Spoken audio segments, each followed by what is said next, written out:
saya dikasih lihat orang bangsanya halus. Iya. Ya itu orang, saya lagi survei Maksudnya lagi keliling. ya keliling-keliling. Saya tanya, ada orang satu Di mana, Pak? mancing di Pringkuning sana, Kedung Putri.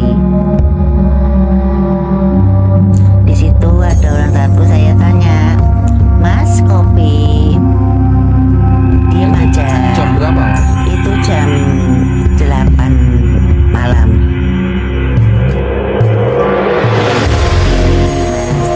Berdirinya ngadep ke saya. Loh, saya kasih lampu senter, dia tuh berdarah mukanya. Mukanya berdarah.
Bismillahirrahmanirrahim. Assalamualaikum warahmatullahi wabarakatuh. Selamat malam Sobat Ruang Malam. Kali ini Ruang Malam berada di Dusun Mantren, ya, Dusun Mantren, Kelurahan Bagi, Kecamatan Nglames, Kabupaten Madiun, atau tepatnya di Kalimati. Malam ini saya beserta narasumber, yaitu Mak Sarni, akan menceritakan tentang budaya yang ada di sini. Kita akan bercerita tentang pariwisata yang ada di sini. Juga yang tidak kalah menarik adalah cerita mistis yang ada di sini yang akan diceritakan oleh Mak Sarni secara langsung. Tetapi sebelum saya dengan Mak Sarni nanti menceritakan apa yang ada di sini, hal-hal yang menyeramkan yang ada di sini, saya ingin mengucapkan terima kasih kepada teman-teman Sobat Malam yang selama ini telah menonton kami. Mudah-mudahan amal kebaikan teman-teman dibalas kebaikan yang berlimpah oleh Allah SWT. Dan bagi teman-teman yang belum mendukung channel kami, saya berharap untuk segera mendukung channel kami dengan cara share, like, dan subscribe. Sebelumnya, saya akan bercerita tentang sejarah kenapa dinamakan Kalimati. Karena dulunya sungai ini adalah sungai aliran dari Bengawan Solo. Karena pemerintah mengalirkan aliran sungai ini ke tempat lain, maka akhirnya sungai ini menjadi mati dan akhirnya dinamakan Kalimati.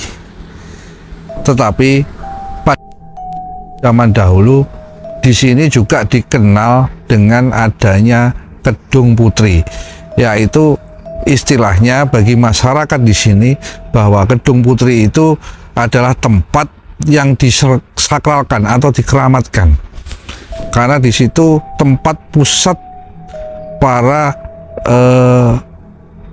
penghuni yang ada di sini. Dan cerita ada di Kalimati ini memang di sini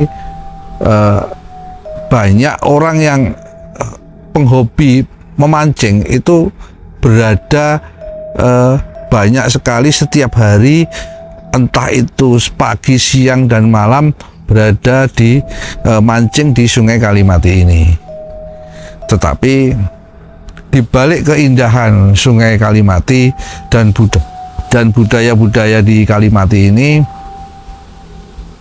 di sini adalah sebenarnya sungai ini adalah sungai yang tidak bisa kita anggap remeh karena adanya kemistikan yang ada di sini.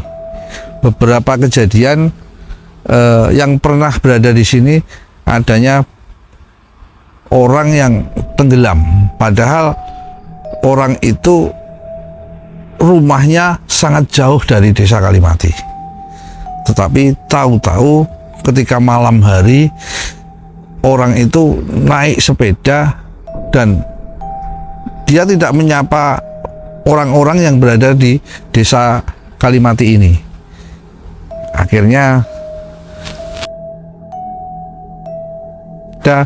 tahu-tahu dia ini langsung menuju ke Kalimati dan keesokan harinya sudah ditemukan meninggal dunia.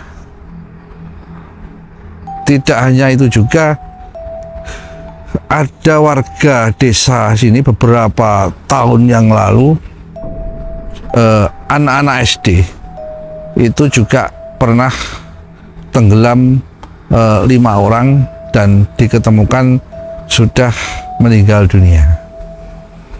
Dan banyak lagi keseraman-keseraman yang ada di sini, mistis-mistis yang ada di sini, ya nanti akan diceritakan langsung oleh narasumber kita, yaitu Mak Sarni. Selamat malam Mak Sarni. Selamat malam Pak. Mak Sarni, ini kita dengan ruang malam, Mak Sarni mungkin bisa menceritakan, karena Mak Sarni ini pekerjaannya apa Mak Sarni? Jualan kopi keliling. Mak Sarni ini setiap hari itu jualan kopi di Sungai Kalimati ini untuk seluruhnya untuk melayani pemancing. Biasa berangkat jam berapa Mak Sarni? Biasa berangkat jam 12, jam 11. Jam 12, jam 11 siang. Kalau siang. Sampai jam 3. Jam 3 malam. Jam 3 siang. Jam 3 siang Ya, terus sore. Kalau malam jam 8 sampai jam 12. Jam 12. Mak Sarni ini adalah sebenarnya contoh pejuang keluarga. Dan saya sangat salut dengan Mak Sarni. Tetapi di balik beliau sebagai pejuang keluarga, beliau juga mengalami hal-hal mistis ketika malam hari beliau keliling di Kalimati ini untuk menjual kopi dagangannya kepada para pemancing yang masih mancing di malam hari. Monggo Mak Sarni. Cerita yang nggih. Majelis yang di itu kan yang saya dikasih lihat orang bangsanya alus. Iya. Ya, itu orang saya lagi survei di, Maksudnya lagi keliling. ya lah. keliling-keliling. Saya tanya, ada orang satu Di mana, mancing Pak? di Pringkuning sana, di Pringkuning. Kedung Putri. Di situ ada orang satu, saya tanya, Mas, kopi? Diam Itu aja. Jam berapa Mak Sarni? Itu jam 8 malam. Jam 8 malam menonton. Iya. Jam 8 malam di sini sepi, Mak Sarni ini keliling sendiri. Masya Allah. Jam 8 Keberanian beliau. saya tanya, kalau orang satu aja nggak dikirim ya Mas, Wong nggak ada temannya. Nanti saya sampai sini masih gak tuku. Kulo mendet sepeda motor. Nah sepeda motor niku kulo aji enggokne deng adek. Berdiri. Dianya berdiri Mas. Berdirinya ngadep ke saya.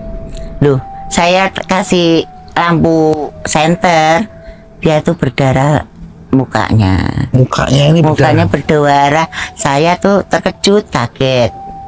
Motornya saya nih saya lepas. Saya lepas ya itu motornya jatuh, saya tinggal lari. Ada orang 2 mau mancing. Nah, Mas, Mak kok ketemu. Iya, ketemu orang 2 itu mancing, mau mancing. Mak kok jalan? Iya, motornya di sana mogok. Tolong starternya ya. Nah, ayo tak bawa sana, aku ikut sana. Ayo mak, lah udah gitu dia ke sana, motor saya lu kak kopono loh mak, nggak apa-apa, ya udah saya bawa pulang. Dan tiba mancing nggak ada, orangnya sudah pergi. Lah motornya mana kok nggak ketemu sama kita, ya nggak tahu. Saya gitu. Jadi Mas Arni ini tidak cerita kepada mereka. Saya nggak berani, soalnya nanti takut. Kalau takut nanti kan nggak berani mancing lagi. mancing, tetap mancing. Nah, Iya, kalau iya. ada apa-apa saya nggak tahu, nggak saya kasih Nggak tahu mau anak-anak saya menakut-nakuti mancing, orang. nggak mau. Karena nanti terus dia nggak memancing, saya nggak dapat rezeki lagi. Iya. Jadi Mas Arni ini pernah bertemu pada waktu beliau. Biasanya Mas Arni ini kalau mau jualan, dia itu lihat dulu banyak atau tidak para Iya, pemancing. Iya iya Pak? gitu. Nah, pada waktu Pak Sardi ini melihat-lihat banyak ada para pemancing pada waktu itu pukul 8 malam. Pada waktu itu Mak Sarni ini melihat satu orang yang sedang memancing. Tetapi Mak Sarni kebiasaan pada waktu dia melihat orang memancing, pasti Pak Sarni ini menawarkan dagangannya. Mas, sampean kok mancing sendiri, mau kopi nggak? Tapi orang ini diam saja Pak ya, Nggak mau jawab. tidak mau jawab, diam saja. Sampai beberapa kali Mak Sarni menawarkan dagangannya, orang ini diam saja. Diam saja. Sampai akhirnya sama Mak Sarni ini ketika bak senter, sama Mak Sarni ini di senter. Gimana? Iya, balik. Ketika di senter berbalik arah, ternyata wajahnya ini pemuda yang tadi mancing ini wajahnya berdarah. Mak. Berdarah semua. Masya Allah. Dan akhirnya Mak Sarni ini ketakutan, terkejut. Tinggal sepeda motornya. Dan untungnya ada pemancing yang datang ke situ. Cuma Mak Sarni ini luar biasa. Mak Sarni tetap tidak memberitahukan apa yang dialaminya. Luar biasa, Mak. Terus kejadian apa lagi, Mak? Katanya pernah diputar-putarkan, enggak bisa ini, Itu, Mak, ya? iya, siang hari itu. Jam 12 saya mau pulang, mau ambil kopi sama jajannya habis. Itu hari Sabtu. Itu pas orang rame, saya diuter-uternya sampai jam 9 malam. Mulai jam berapa? Mulai jam 12 tuh. Duh, sampai kesel saya 2 liter habis bensin. Jadi ya nggak dapat uang. Akhirnya itu orang banyak. Kok bisa pulangnya jam Bisa berapa pulangnya itu saya tanya-tanya orang ini dari desa mana. Loh, desa Bengu. Loh lah kok adomen. Aku ki wong Kajangetan loh. Wong mantren. Orang mantren kok iso sampai sini mau jualan kopi di kalan Sungai Mati. Loh, mau iki bingung. Ngoten. Nek bingung kok teko kene. Lah aku ki lho omahku ndi? Kula ngene ku bingung. Mboten ro arah belas-belasan. Akhirnya diantar atau? Akhirnya saya tanya sama pemuda itu di desa Mojo Manis. Mas, iki desa ndi to, Mas? Mojo Manis, Mak. Loh, Mak kerasing keliling teng Kalimati, Mak. Iya. Lah, kok iso sampai kene aku bingung jok mulai jam 12 awan mang. Ayo tak terne ngoten. Diterne kali niku. Akhirnya nyampe rumah, ya. Digoceng akhirnya. Kula sampai rumah niku kula niki ndarani dolan. Kula niki dodol kopi nggih siloke diutuh, segone nggih tasih utuh. Iya, Sing telas niku kopine. Ya Allah. Jadi Mak Sarni ini juga pernah mengalami hal mistis juga yang sangat menyedihkan karena beliau ketika keliling siang, biasanya Mak Sarni ini keliling naik sepeda motor. Mak Sarni ini tidak bisa pulang atau dia tidak tahu jalan sehingga muter-muter terus sampai malam. Akhirnya apa? Dagangannya ini tidak laku. Jadi ya inilah kehidupan. Jadi ada makhluk-makhluk juga yang jahil, yang mengganggu manusia, termasuk Mak Sarni ini juga pernah mengalami hal itu. Nah, untungnya ada pemuda yang baik hati akhirnya mengantarkan Mak Sarni ini, tapi sudah malam hari ya, Mak. Malam pukul 9. Pernah juga dibeli, katanya dibeli dagangannya, Mak ya. Tapi Iya. dipesan ya, Mak ya. Dibeli, didatangi. Saya lagi di jauh dari lokasi ini dia mancing. Itu yang sebelah mana, Mak? Itu di apa tuh? Guyangan Kebu. Yang di lokasi sini yang Lokasi sana. Oh, lokasi sana. Iya, timur. Lah orangnya di sini nih, Hmm, di Punden. Duh, kok saya tanya, Mas lah kok sampean roh, oh, aku nak dodol, ya roh to Mak. Lah aku ki lho bendina roh sampean. Sampean nang endi aro? Lah saiki lho daganganmu endi tak tukune kabeh. Aduh, ya Allah, kula niku ngaten. Nah, nanti tuku kabeh ki oke lho Mas. Jajine piro tak tukune kabeh. Sampai teh bocor niku lho ditumbas. teh biasanya sing wis dikasih plastik gitu. Di plastik tapi wis ketes kabeh bocor Mas, gak kena anu ya ditumbas. Dipuli duwike. Uang beneran, Mak. Duit sampai tak simpan sampai seminggu iki Mas. Berarti uang duit beneran. tenanan. Aku nak ngono ki ngerti Mas, tak simpen sampai seminggu, 2 minggu lagi tak tumbas nih. Berarti kita disah nih tenan duit iki kalau ngoten. Berkah berarti. Berkah. Soalnya ora apa-apa ki duit Mak ngono. Ngoten. Itu jam berapa, Mak? Niku jam 8 Mas. Jam 8 malam juga. Jam 8. Lah aku lagi budal lho Mas, dituku sak menumbani kabeh dagang aku. Diborong berarti, Mak, ya? Diborong kabeh. Meh duit 300 lho Mas.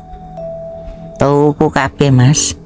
Jadi gini teman-teman, saya ceritakan dengan bahasa Indonesia ini karena memang Mak Sarni memang asli orang Jawa, jadi kadang bahasanya. Ngomongnya kan. Jadi Mak Sarni ini juga pernah, selain dia mendapatkan godaan ujian dari makhluk-makhluk yang jahil, tetapi juga ada makhluk-makhluk gaib yang juga menolong Mak Sarni.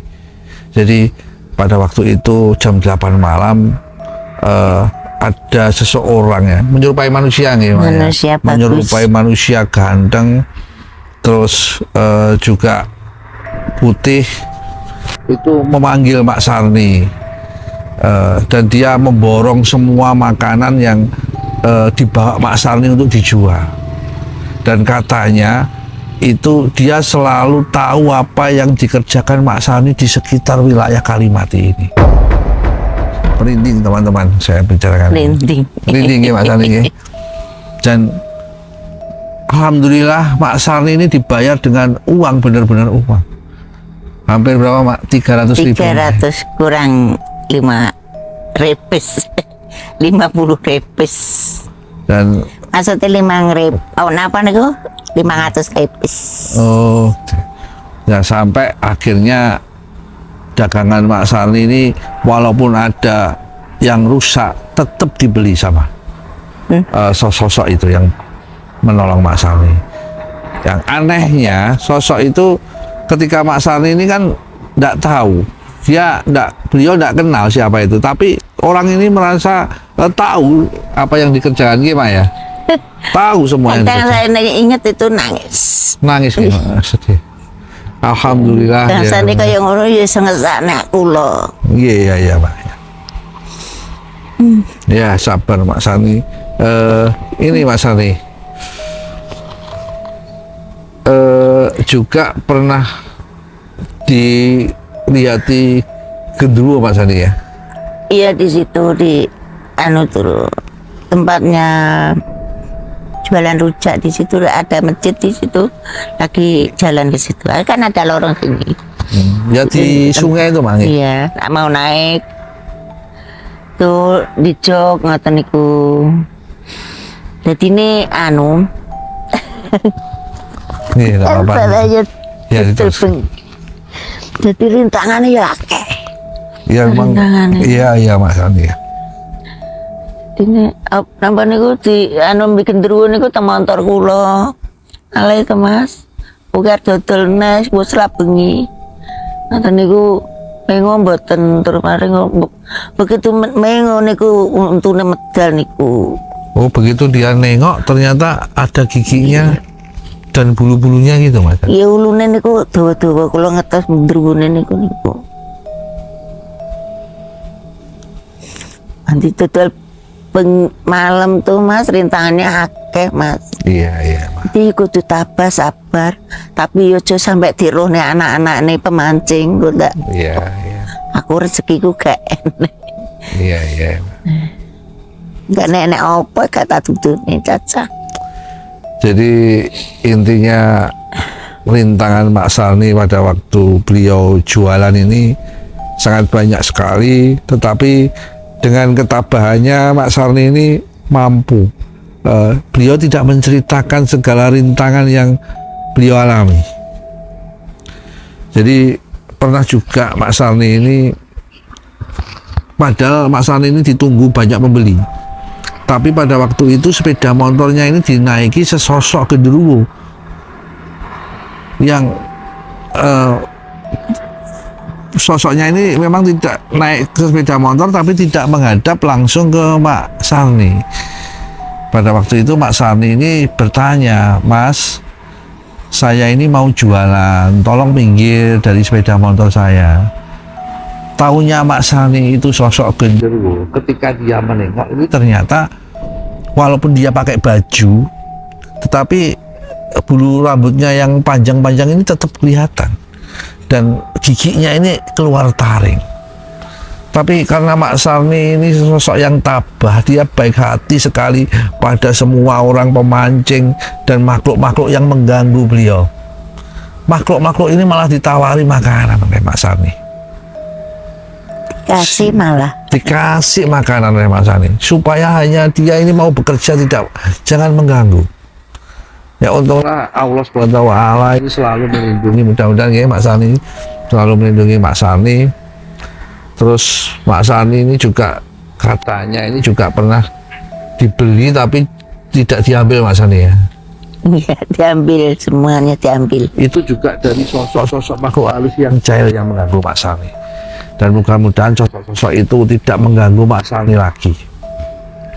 Dan mudah-mudahan Mak Sarni juga selalu sehat, selalu sukses, selalu laku jualannya.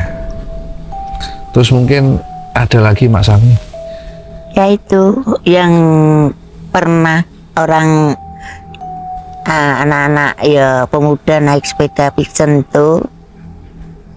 itu nyata-nyata yang saya kadang-kadang berhenti, kadang-kadang unik itu. Yang benar-benar di hati itu terus ingat itu. Yang pernah nyuruh saya bikinkan gorengan. Saya bikinkan 1 baskom. Saya buatkan nasi 15 bungkus. Saya buatkan kopi 15 bungkus. Akhirnya nggak dibeli karena itu bukan orang bangsa kita, orang alus. Oh. Jadinya ya utuh. Motor saya malah ditaruh di tempat kuburan itu, tengah-tengah kuburan. Itu belum lunas, saya punya kredit. Oh, itulah pasal aku nangis-nangis. Saya nangis-nangis karena kreditnya belum lulus kok hilang. Kulo lungguh duduk di pinggirnya mesan itu kuburan. Saya nengok ke kiri, sepion, gerak motor saya di tengah kuburan. Saya datang ke situ. Oh iya betul. Nah, saya angkat biar aja. Walaupun rusak nggak apa-apa, pokoknya masih mau motornya saya kayak gitu saya. Jadi ini ya nggak di starter, nggak bisa sampai rumah, dekat rumah baru bisa. Tuntun terus sampai jam 1 malam tuh. Tapi barang saya sudah rusak semua, kopinya sudah pecah semua. Jajannya sudah kena kopi semua, bos hancur. Jadi, tapi besok harinya saya dapat rezeki, banyak orang pembeli. Semua didapatnya. Berarti itu hanya ujian aja. Iya. Tapi ya sing ikhlas memangnya orang. Jadi gini teman-teman, Mak Sarni ini juga pernah mengalami hal yang membuat ini kita sebagai pemuda ini lebih semangat lagi. Mak Sarni ini pernah dijahili juga oleh makhluk halus. Jadi Mak Sarni ini tiba-tiba ini didatangi seorang pemuda dan pesen banyak sekali makanan. Dan pada waktu itu Mak Sarni ini suruh mengantarkan ke tempat, katanya dia memancing sama teman-teman, sama teman-temannya. Tapi ketika diantarkan sama Mak Sarni, ternyata Mak Sarni ini istilahnya ini diblusukkan malah ke tempat pemakaman yang berada di dekat Kalimati sini, Pak. Iya, dekat Kalimati. Dan sepeda motornya Mak Sarni ini berada di tengah-tengah makam. Akhirnya sampai makanannya dan minumannya dagangan Mak Sarni ini rusak, tidak laku. Tapi sekali lagi karena ketabahannya beliau, besoknya Allah mengganti banyak orang yang beli ke Mak Sarni sehingga Mak Sarni ini kelarisan besok hari. Jadi inilah kisah-kisah yang menyeramkan yang berada di sini, tetapi karena ketabahan dari seseorang sosok Mak Sarni membuat semua yang ada di sini, baik itu pemancing ataupun penunggu-penunggu, Pak Sarni, Iya, kayak mengenal Mak Sarni mengenal gitu. semua. Bangsa halus, bangsa kasar pun semua sudah kenal semua. Itu pasal saya nggak ada pun sedikit pun penyakit apapun di situ yang nyakitin saya. Ya cuma ganggu gitu, ya saya kan sabar, gak apa-apa. Namanya orang, dia pun yo kepengen ketemu saya pun nggak pengen ketemu dia. Itulah. Tapi saya memang sabar, nggak mau saya ini anak-anak saya pemancing, jangan sampai reti tahu saya ada gini nggak pernah saya kasih tahu. Berarti Mak Sarni ini juga kadangkala tahu toh Mak Sarni kalau ini pemancing, ini bukan, tahu enggak Mak Sarni? Pernah enggak ngalami seperti Iya, itu? yang ini angker, yang ini saya malah kasih tahu anak-anak jangan banyak ngomong di sini. Kalau itu nanti ditanggung sendiri. Karena apa? Kamu nggak di situ uluk salam. Kalau datang ke situ mesti uluk salam. Sebab di mana ada tempat di situ ada orang penghuninya, ada penghuninya pasti tuh Pak. Iya. Kalau nggak mungkin itu di situ nggak ada penghuni, kan nggak akan mungkin. Mesti ada. Tapi yo kudu di mana saja itu nggak salam. Orang mau datang ke rumahnya orang nggak uluk salam kan nggak mungkin. Iya, iya. Ya itu loh. Ini Mak Sarni, saya kira penjelasan Mak Sarni ini sudah lebih dari cukup, Mak Sarni. Saya dari Ruang Malam mengucapkan terima kasih kepada Mak Sarni mau memberikan pengalamannya kepada kita semua. Ya sama-sama Pak. Saya pun pahit ketir saya ya begini nih karena saya kerjaan dari dulu puluhan tahun. Tahu-tahu ya kayak gini di tempatnya, tempat kayak gitu-gitu terus. Gak pernah tempat yang ada lampu, nggak ada. Lampunya ya senter teman saya ya senter sama motor itu. Hari demi hari. Ya Mau mudah-mudahan. jadi orang yang contoh yang baik, mau jadi ibu yang buat contoh anak-anak saya, cucu-cucu saya. Itu Pak, itu saja. Ya mudah-mudahan Mak Sarni selalu sehat selalu, Iya, selalu makasih. bisa menjadi contoh yang baik bagi kami semua generasi muda atas ketabahannya dan keberanian beliau dan keyakinan beliau kepada Allah SWT. Demikian malam ini Ruang Malam mengundurkan diri. Selamat malam. Assalamualaikum warahmatullahi wabarakatuh. Waalaikumsalam.